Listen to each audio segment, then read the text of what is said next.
성경 말씀 보겠습니다. 신명기 4장 15절부터 24절.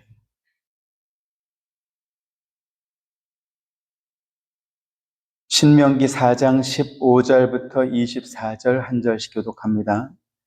여호와께서 호렙산 불길 중에서 너희에게 말씀하시던 날에 너희가 어떤 형상도 보지 못하였은즉 너희는 깊이 삼가하라.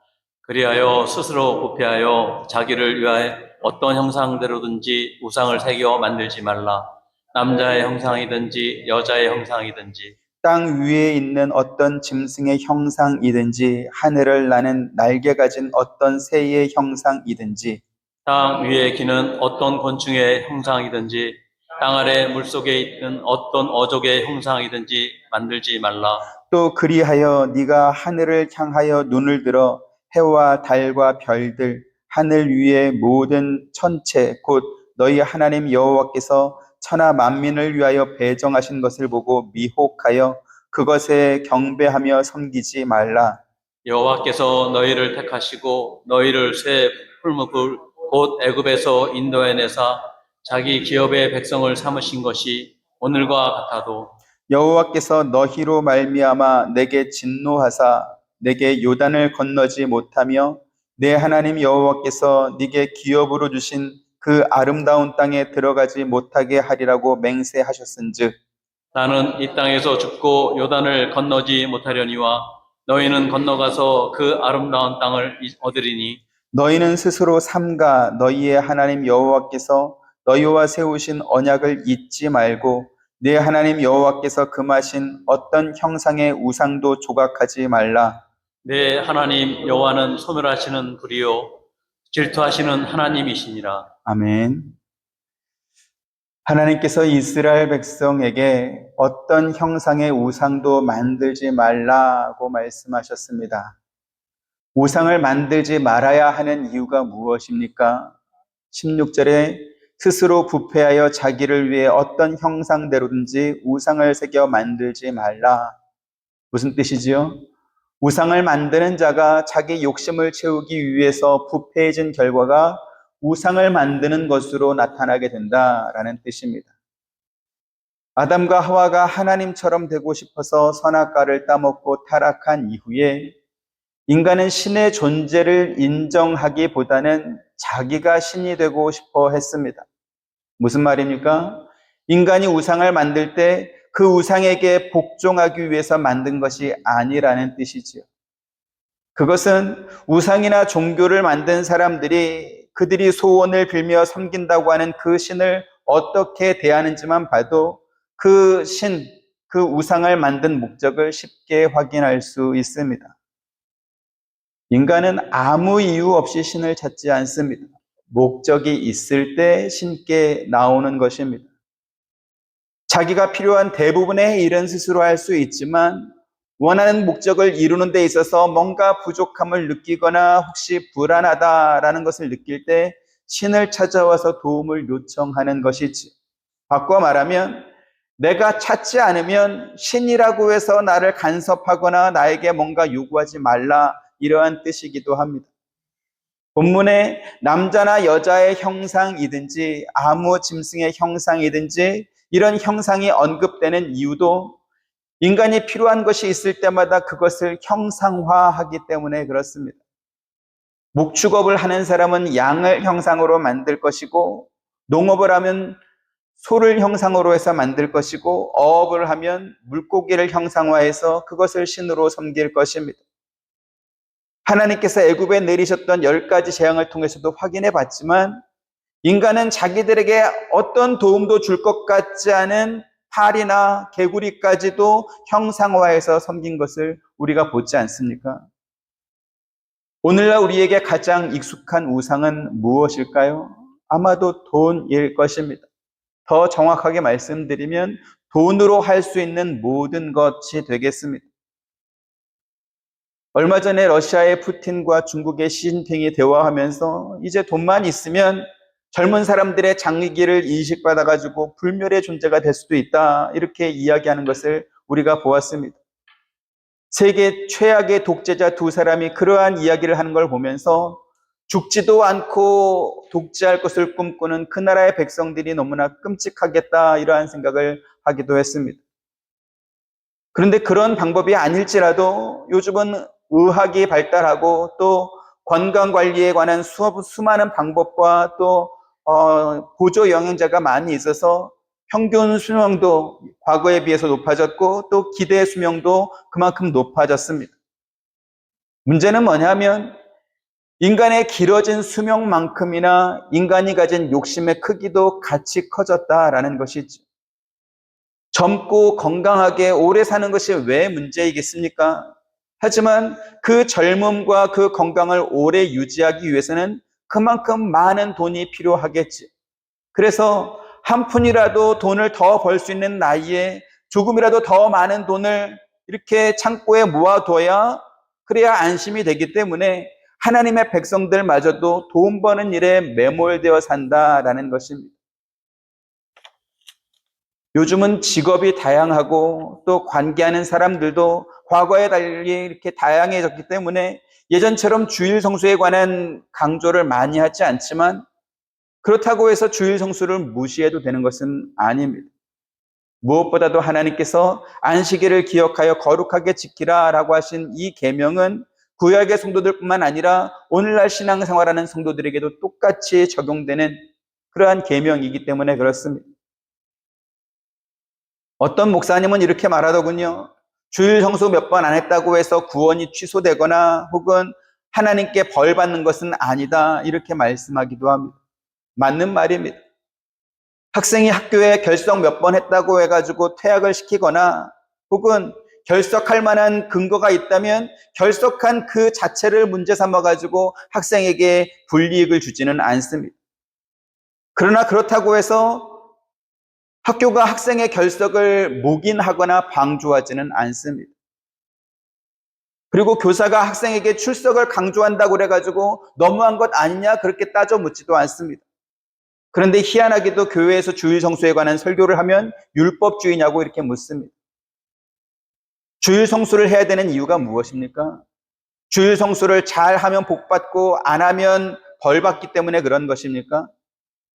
그것은 하나님께서 계명을 주신 이유에 없는 내용입니다. 확인해 보시죠. 출애굽기 20장 8절부터 11절. 안식일을 기억하여 거룩하게 지키라. 엿새 동안은 힘써 내 모든 일을 행할 것이나 일곱째 날은 내 하나님 여호와의 안식일인즉 너나 네 아들이나 네 딸이나 네 남종이나 네 여종이나 내 가축이나 내 문 안에 머무는 객이라도 아무 일도 하지 말라.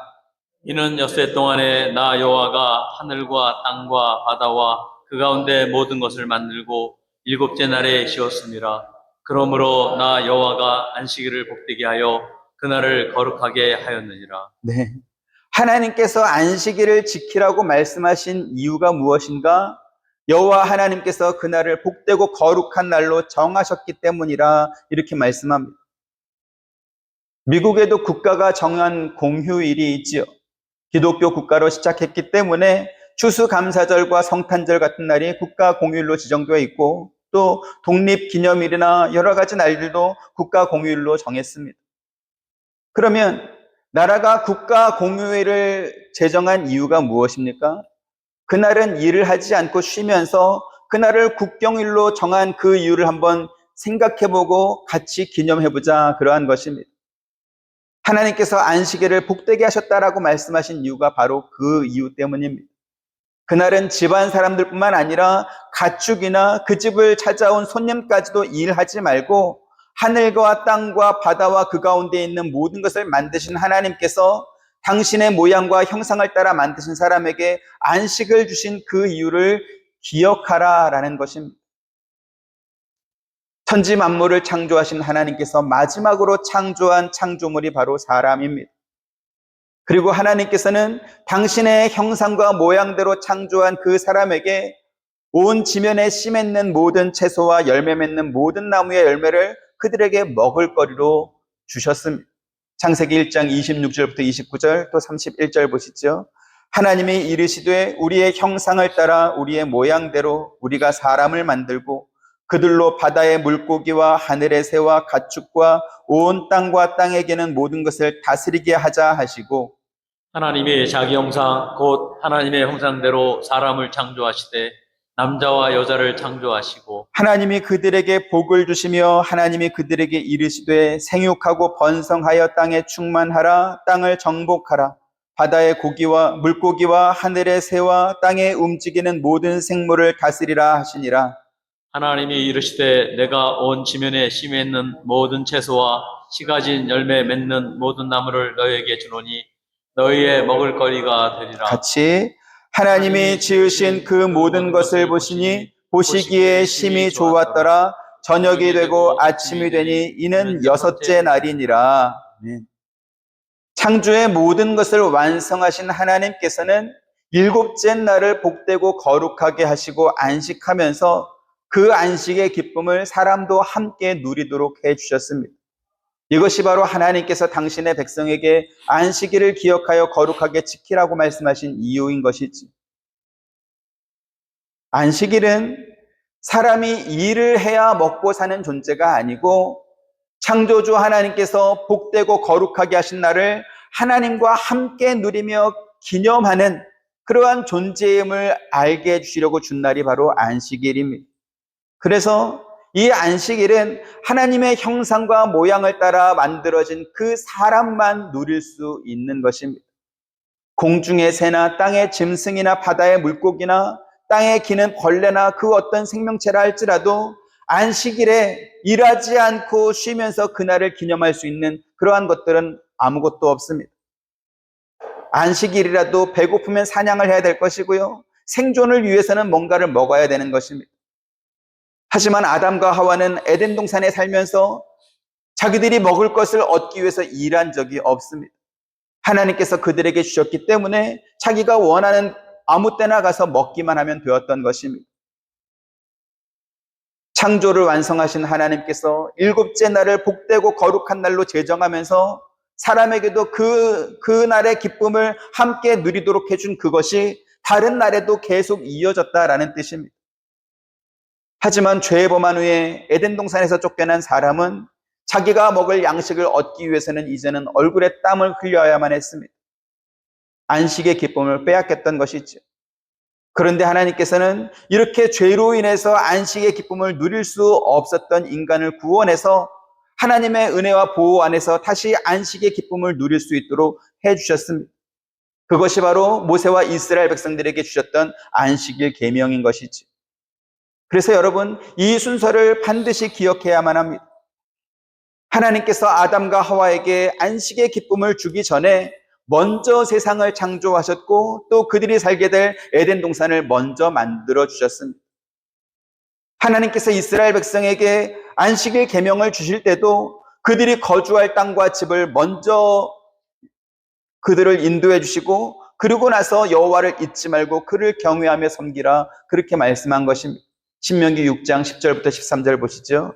내 하나님 여호와께서 내 조상 아브라함과 이삭과 야곱을 향하여 네게 주리라 맹세하신 땅으로 너를 들어가게 하시고 네가 건축하지 아니한 크고 아름다운 성읍을 얻게 하시며 내가 채우지 아니한 아름다운 물건이 가득한 집을 얻게 하시며 내가 파지 아니한 우물을 차지하게 하시며 내가 심지 아니한 포도원과 감람나무를 차지하게 하사 내게 배불리 먹게 하실 때에 너는 조심하여 너를 애굽 땅 종되었던 집에서 인도하여 내신 여호와를 잊지 말고 내 하나님 여호와를 경외하며 그를 섬기며 그의 이름으로 맹세할 것이니라. 네, 자주 드리는 말씀이지만 하나님은 사람들이 형상으로 만들어 섬기는 우상처럼 사람들이 바치는 그 제물을 먼저 받은 후에 소원을 들어주는 그러한 분이 아닙니다.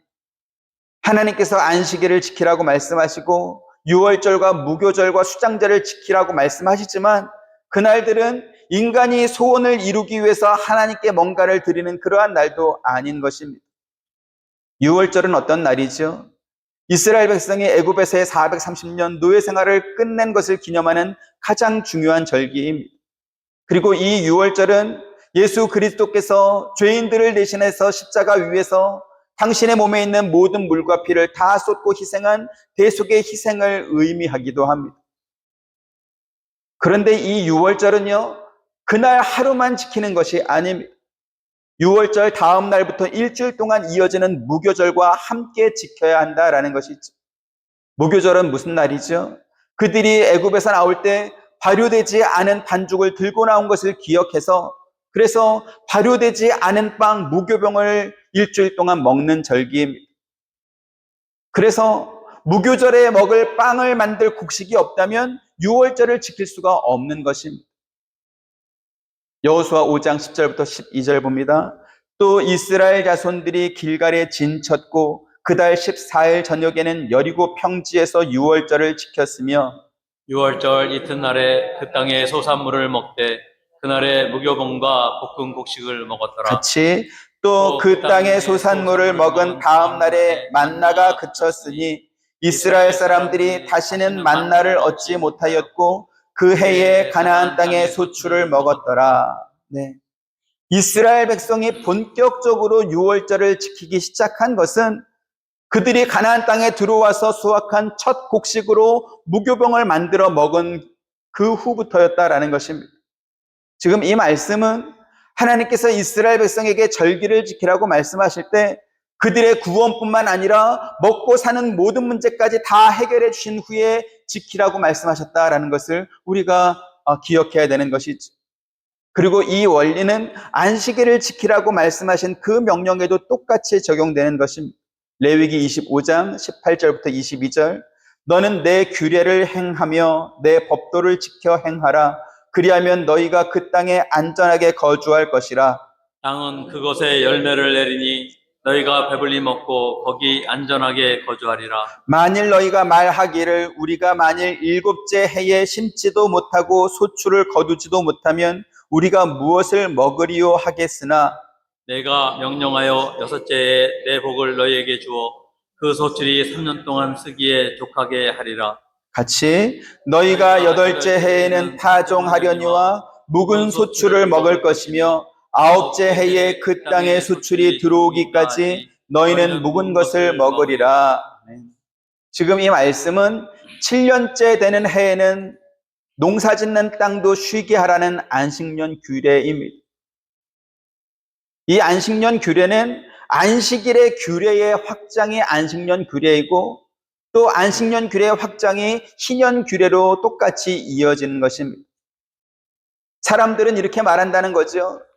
우리가 만일 일곱째 해에 심지도 못하고 소출을 거두지도 못하면 우리가 무엇을 먹으며 살겠습니까? 이렇게 물어볼 터인데 하나님께서는 6년째 되는 해에 그들에게 미리 복을 주신다고 했습니다.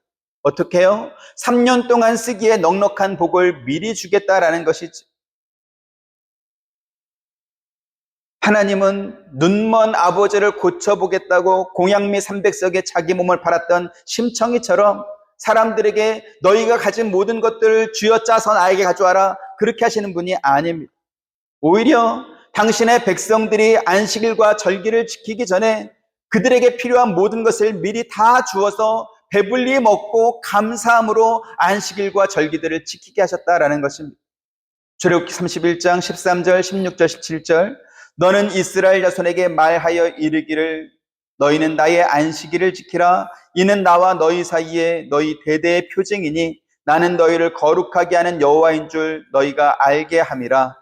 이같이 이스라엘 자손이 안식일을 지켜서 그것으로 대대로 영원한 언약을 삼을 것이니 같이 이는 나와 이스라엘 자손 사이에 영원한 표징이며 나 여호와가 엿새 동안에 천지를 창조하고 일곱째 날에 일을 마치고 쉬었음이니라 하라. 안식일은 어떤 날입니까? 하나님께서 당신의 백성을 거룩하게 하는 여호와인 것을 당신이 택하고 구원한 모든 백성이 알도록 하는 영원한 표징으로 삼은 날이다 이렇게 말씀했죠. 그래서 그날은 일하는 것을 멈추고 그들을 구원하여 거룩하게 살게 하신 그 하나님께 감사하면서 하나님께서 그들에게 허락하신 복과 안식을 누리는 그러한 날인 것입니다. 그러면 이스라엘 백성들은 그날을 잘 지키며 하나님의 명령에 순종했을까요? 이스라엘 백성이 광야에 있을 때 어떤 사람이 안식일에 나무를 하다가 발각이 돼서 회중 앞으로 끌려왔습니다. 모세가 하나님께 이 사람을 어떻게 하면 좋겠습니까? 라고 하자 하나님께서 회중 앞에서 그를 돌로 쳐서 죽여라 이렇게 말씀하셨고, 모세는 하나님 명령대로 그 사람을 돌로 쳐서 죽였습니다. 그리고 이 사건 이후에 하나님께서 이스라엘 백성에게 한 가지 상징을 주십니다. 어떤 상징이냐 하면, 히브리 사람들은 우리 한국 군대에서 병사들이 입는 판초 우의처럼 이렇게 통으로 된 겉옷을 이렇게 바깥에 둘렀습니다. 그리고 이 겉옷은 가난한 사람이나 여행하는 사람들이 밤에 이불로도 사용하는 그러한 것입니다. 자기 체형에 맞는 옷을 입는 것이 아니고 겉에 감싸는 형태로 된 의복이었기 때문에 이 겉옷 그 귀퉁이에는 여기 지금 앞에 보이는 이런 것처럼 그 끝에 술을 달라, 청색 끈으로 술을 달라 이렇게 말씀한 것이죠. 왜요? 겉에 두르는 그 겉옷 끝에 달린 그 술을 볼 때마다 너희는 하나님의 거룩한 백성이기 때문에 너희 마음과 눈의 욕심을 따라 살지 말고 하나님의 계명을 기억하면서 준행하라는 표식으로 그 겉옷에 청색 끈으로 술을 매달라고 말씀하신 것입니다. 민수기 15장 37절부터 40절 봅니다. 여호와께서 모세에게 말씀하여 이르시되 이스라엘 자손에게 명령하여 대대로 그들의 옷감기에 술을 만들고 청색 끈을 그 귀에 술에 더하라. 이 술은 너희가 보고 여호와의 모든 계명을 기억하여 준행하고 너희를 방종하게 하는 자신의 마음과 눈의 욕심을 따라 음행하지 않게 하기 위함이라. 그리하여 너희가 내 모든 계명을 기억하고 행하면 너희의 하나님 앞에 거룩하리라. 네, 하나님께서 이스라엘 백성에게 겉옷의 네 단 끝에 청색 실로 술을 만들어서 항상 네 눈에 볼 수 있도록 하라고 말씀하신 이유가 무엇이라고 했습니까? 그렇게라도 표식을 만들어줘서 하나님의 계명을 보고 기억하게 하려는 것이었습니다. 하나님은 왜 이스라엘 백성에게 계명을 지켜야 된다 이렇게 말씀하는 걸까요? 그것은 그들에게 복을 주기 위함이며 또 그들을 가르치고 바른 길로 인도해서 그들 자신뿐만 아니라 자손들까지 유익하게 하기 위해서 이러한 명령을 주셨던 것입니다. 이사야 48장 16절부터 19절 봅니다. 너희는 내게 가까이 나와 이것을 들으라. 내가 처음부터 비밀이 말하지 아니하였나니 그것이 있을 때부터 내가 거기에 있었노라 하셨느니라. 이제는 주 여호와께서 나와 그의 영을 보내셨느니라. 너희의 구속자시요 이스라엘의 거룩하신 이이신 여호와께서 이르시되 나는 내게 유익하도록 가르치고 너를 마땅히 행할 길로 인도하는 네 하나님 여호와라. 네가 나의 명령에 주의하였더라면 네 평강이 강과 같았겠고 내 공의가 바다 물결 같았을 것이며 내 자손이 모래 같았겠고 내 몸의 소생이 모래알 같아서 그의 이름이 내 앞에서 끊어지지 아니하였겠고 없어지지 아니하였으리라 하셨느니라. 네. 지금까지 왜 우리가 주일 성수를 해야 하는지 또 왜 하나님의 계명을 지켜야 되는지 살펴보고 있습니다. 그러면 주일 성수나 계명을 지키는 것이 오늘 우리가 읽은 본문처럼 세상에 어떤 형상이든지 우상을 만들지 말라라는 것과 어떠한 관계가 있을까요? 그것은 하나님이 우리의 주인이시오 명령권자임을 인정하고 그분께 순종해야 된다라는 것입니다. 사람이 우상을 만드는 이유가 뭡니까? 오직 그 우상, 그 신이 가지고 있는 능력 때문인 것입니다. 그래서 사람들이 신이라고 만든 그 형상 앞에 제물을 바치면서 소원을 빌거나 혹은 주문을 외우고 춤과 노래로 신을 부르긴 하지만 그러나 그 신의 역할은 뭐죠? 그 사람의 소원을 이루어주는 것, 그 이상도 그 이하도 아닌 것입니다. 종교적 형태를 가진 제의식이든지 혹은 무속이라든지 개인적인 치성으로 소원을 드리는 것이든지 그 모든 소원의 행위는 그것을 비는 사람이 주도권을 가지고 있습니다.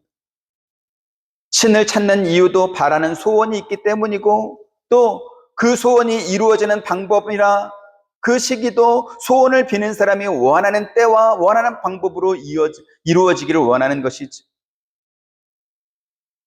사람들의 신앙심이 가장 높아지는 그러한 때가 있습니다.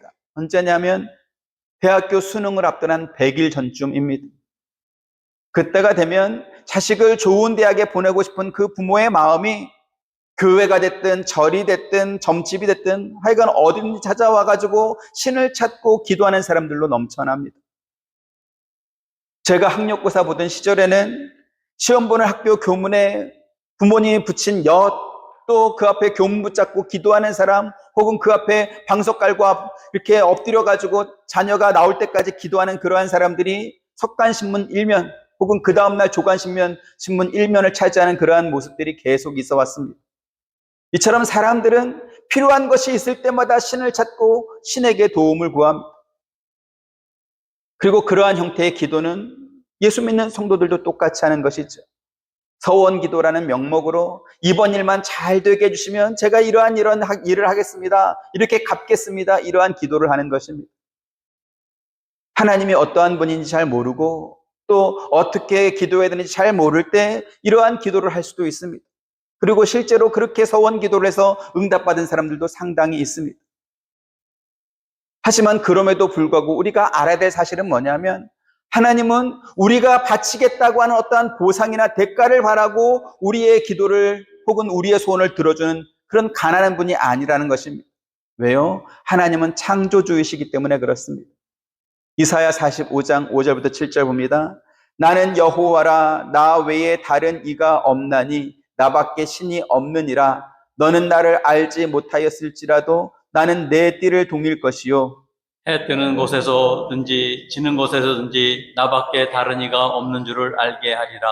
나는 여호와라, 다른 이가 없느니라. 같이 나는 빛도 짓고 어둠도 창조하며 나는 평안도 짓고 환난도 창조하나니 나는 여호와라, 이 모든 일들을 행하는 자니라 하였노라. 지금 이 말씀은 하나님께서 페르시아 제국의 고레스 왕에게 주신 말씀입니다. 하나님께서 고레스를 주변 열강을 무찌를 정복자로 세워주는 이유를 지금 가르쳐주고 있는 것입니다. 고레스는 누구냐면 바벨론의 포로로 끌려가가지고 70년 동안 노예 생활하던 그 이스라엘 백성들에게 고향으로 돌아가서 성전을 재건할 수 있도록 포로 귀환 칙령을 내려준 왕입니다. 하나님께서 이방 사람인 고레스를 들어서 제국의 왕을 세우신 이유가 있다라고 말씀합니다. 뭐죠? 고레스 너는 나를 모르겠지만 하나님을 모르겠지만 하나님께서 자기 백성으로 택하신 이스라엘을 보호하기 위해서 내가 너에게 제왕이라고 하는 칭호를 주겠다라고 하는 것입니다. 이사야 45장 4절 또 같이 봅니다. 시작.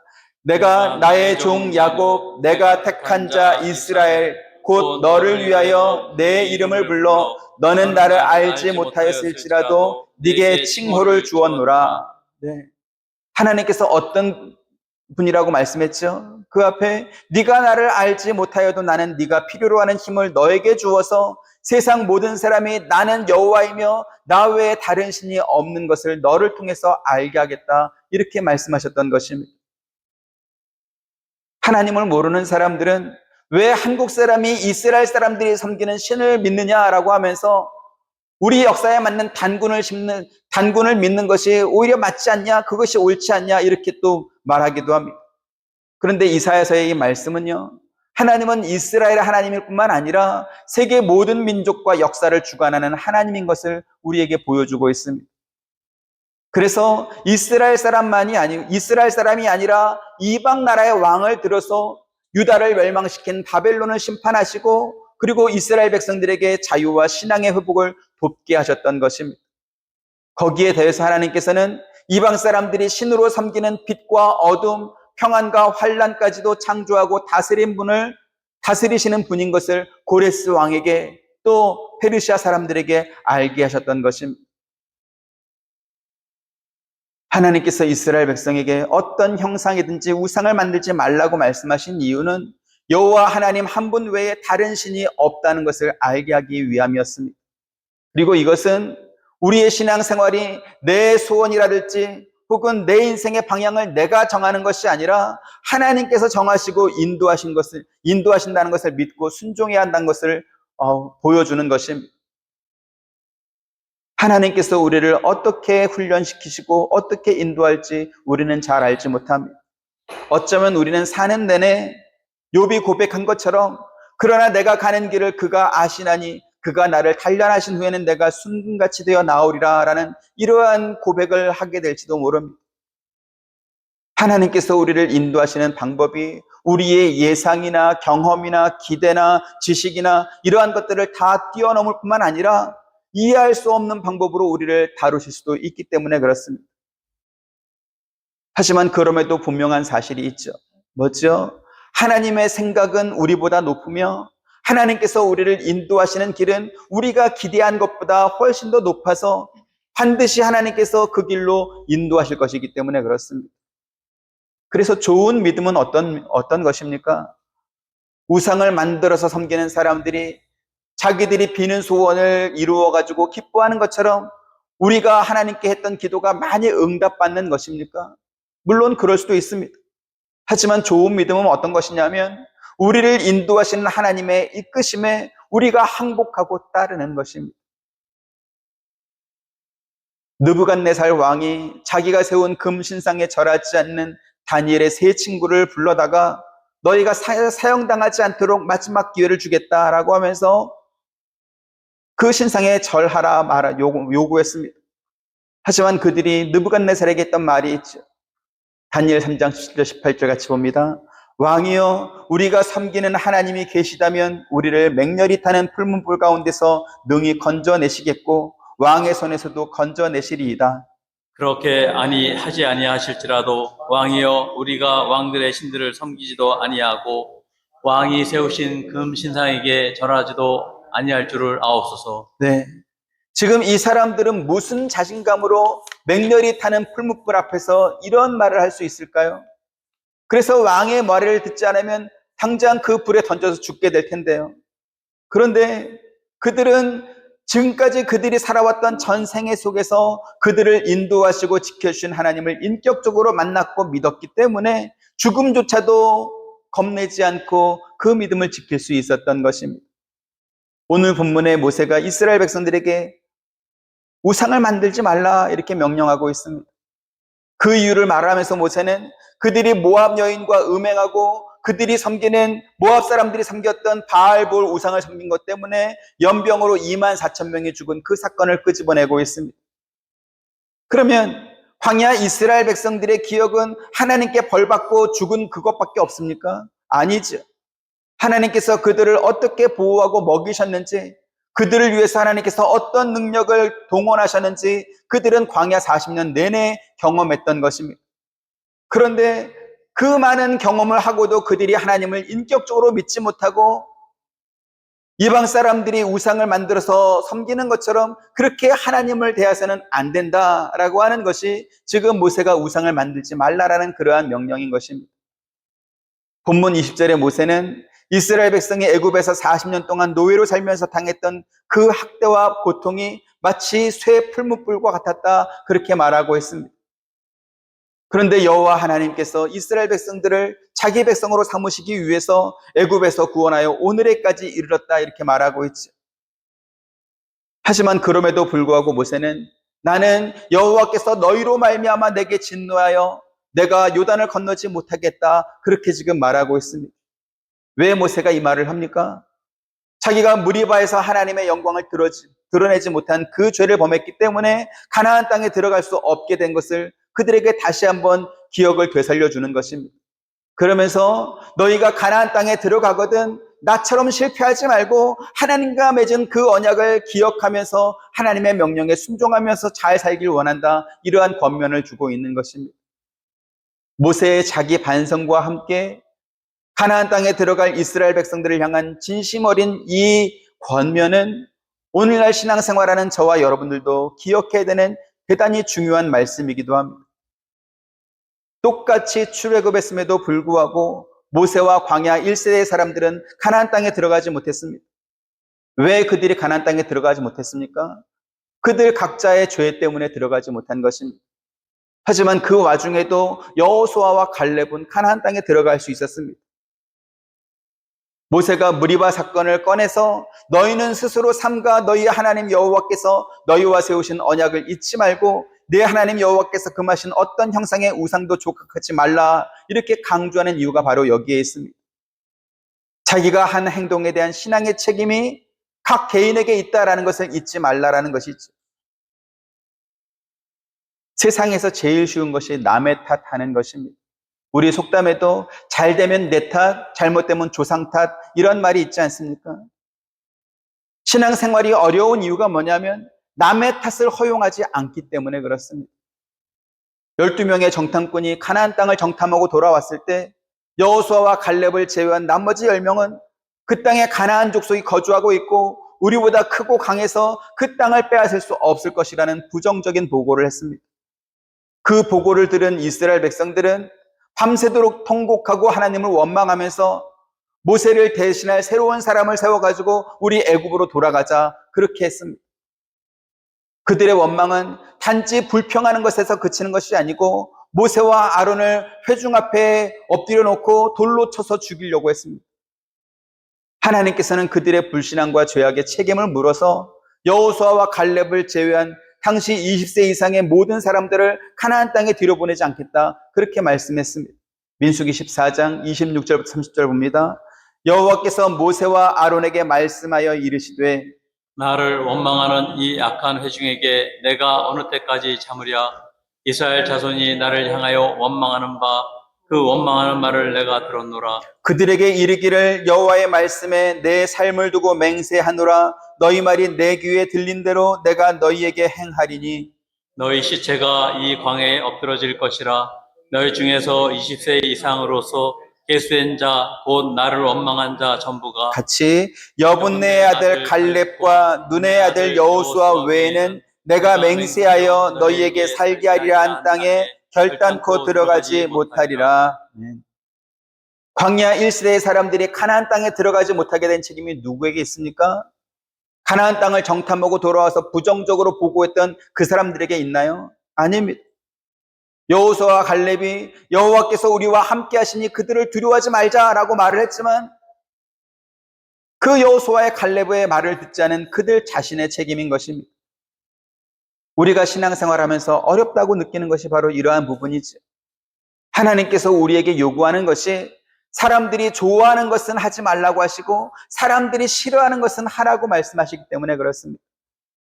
우리는 높은 자리에 앉고 싶고 사람들에게 문안 인사 받고 싶고 훈장 받는 것을 좋아하는데 성경은 뭐라고 말합니까? 낮은 자리에 앉으라고 말하고 섬기는 자가 되라고 말하고 십자가를 지라고 말하는 것입니다. 한두 번 그렇게 할 수 있겠지. 하지만 매번 그렇게 하기는 어렵습니다. 쉽지 않습니다. 다행히도 핑계댈 것은 너무나 많다라는 것이죠. 그래서 그냥 넘어가는 것입니다. 큰 교회는 사람이 너무 많아서 나까지 일하지 않아도 되니까 그냥 넘어가는 것이고 작은 교회는 어차피 하는 일도 별로 없고 도울 일도 별로 없으니까 안 하고 그냥 넘어가는 것입니다. 대신에 평론가가 되죠. 심판이 됩니다.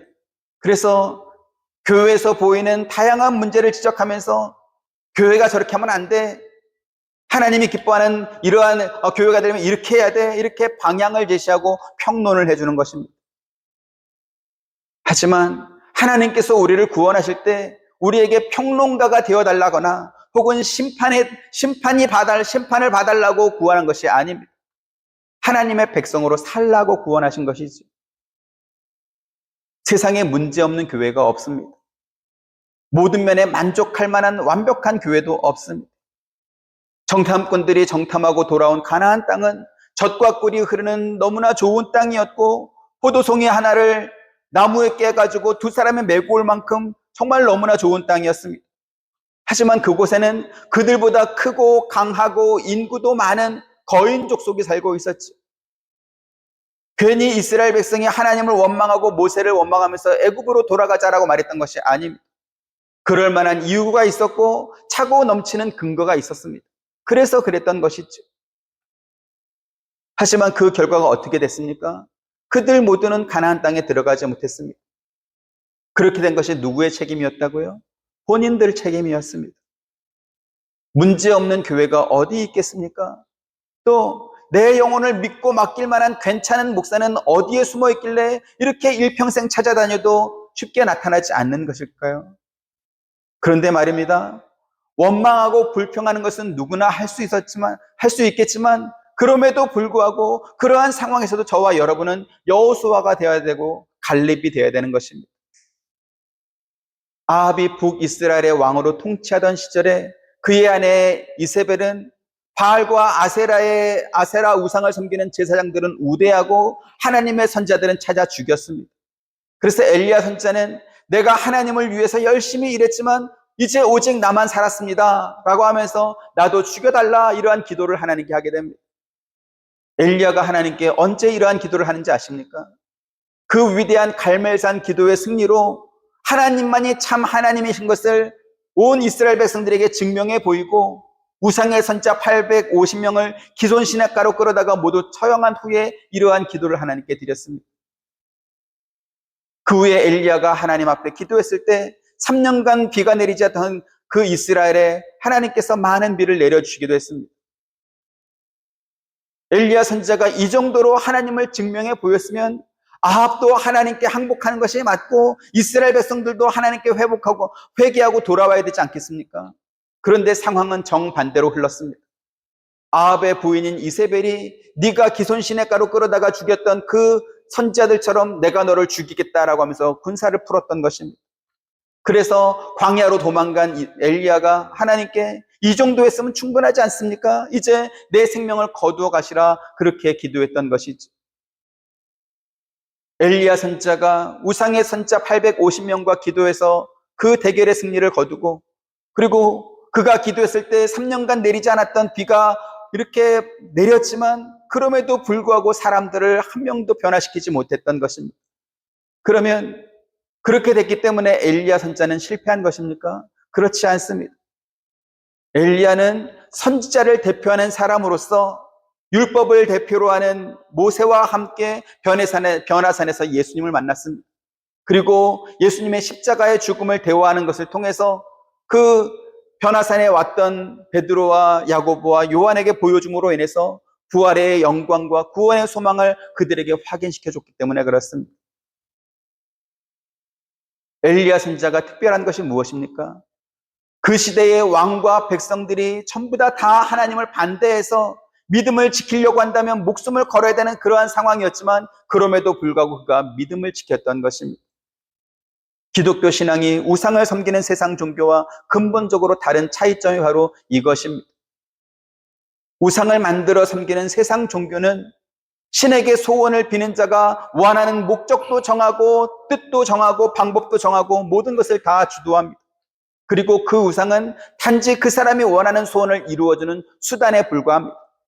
하지만 기독교는 어떻습니까? 하나님께서 당신의 백성을 선택하시고 그들이 가야 할 길을 인도하시고 그들에게 가장 복되고 유익하도록 하나님께서 이끄신다라는 것이죠. 다만 하나님께서 우리를 인도하시는 그 길을 우리가 다 이해하지 못할 때가 많습니다.